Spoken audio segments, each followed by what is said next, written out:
ஏய் வரலாமா? எப்ப பார்த்தாலும் சோம்பேறித்தனமாவே இருக்க. உன்னால ஒரு வேலை ஆகுதா? ஒரு போதனை மீன் உன்னால. ஏமா எப்ப பார்த்தாலும் என்ன திட்டிகிட்டே இருக்க நீ நீ என்ன எப்போ வந்தாலும் திட்டிகிட்டே இருக்க.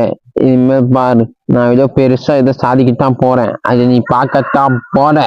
பலராம கோவம் வந்து அப்படியே கடற்கரை வரமா போயிட்டு இருக்கும்போது அப்போ வந்து ஒரு பூனை வந்து ஒரு மீன் தூக்கிட்டு காசு ஆகுறத பலராமன் பாக்குறான். அந்த பார்த்துனே அப்படியே சடனா திரும்பிட்டான்.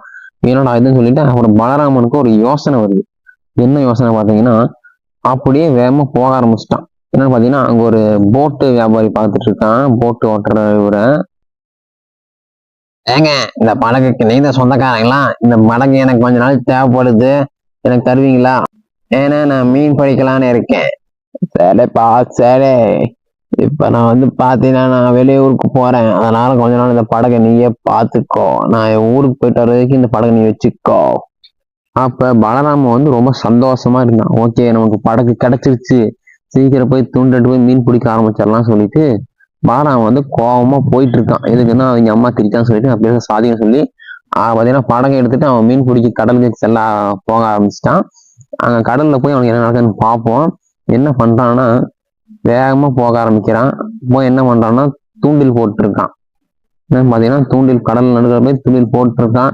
ஏதோ மீன் மாட்டுச்சுன்னா பார்ப்போம் சொல்லிட்டு போட்டுருக்கான். அவன் பார்த்தீங்கன்னா ரொம்ப கோபமா இருக்கான். பலராம அவங்க அம்மா திட்டான்னு சொல்லிட்டு ரொம்ப கோபமா இருக்கான்.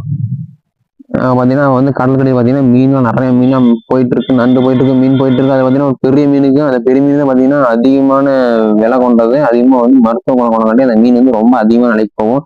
அந்த மீனை வந்து மாட்டிக்கிறத பார்த்தீங்கன்னா அந்த சின்ன மீன் எல்லாம் ஓட ஆரம்பிச்சிருச்சு.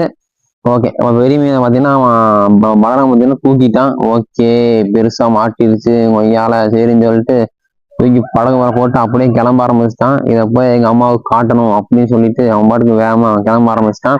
என்னன்னு பார்த்தீங்கன்னா அவன் மனசுக்குள்ள என்ன இருக்குன்னா, எங்க அம்மா என்ன திட்டுச்சுல, அதனால எங்க அம்மாவை பார்த்து நீ போய் சொல்ல போறேன், எவ்வளவு பெரிய மீனா பிடிச்சிட்டேன் பாத்தியா அப்படின்னு சொல்லிட்டு அவங்க அம்மாவை பார்க்க கொண்டு போறான். இல்ல பாத்தியாமா, என்ன சோமேறி சொல்லி திட்டு இல்ல பாத்தியா, இப்ப எவ்வளவு பெரிய மீனை பிடிச்சிருக்கேன், இதுக்கு என்ன சொல்ல போற நீ? பாத்தியா, எனக்கு உள்ள ஒரு திறமை இருக்கு, அதை புரிஞ்சுக்கோமா. பலராமனோட திறமையை பார்த்து அவங்க அம்மா ரொம்ப சந்தோஷப்பட்டாங்க. நமக்கு இப்படி ஒரு பயனான். இந்த கதையோட விளக்கம் பார்த்தீங்கன்னா யாருமே சோம்பேறி கிடையாது, ஒவ்வொருத்தங்களுக்கும் ஒவ்வொரு டேலண்ட் இருக்கும், அதை புரிஞ்சுக்க இந்த கதை. இந்த மாதிரி ஸ்டோரி என்ன மறக்காம கமெண்ட் பண்ணி வீடியோ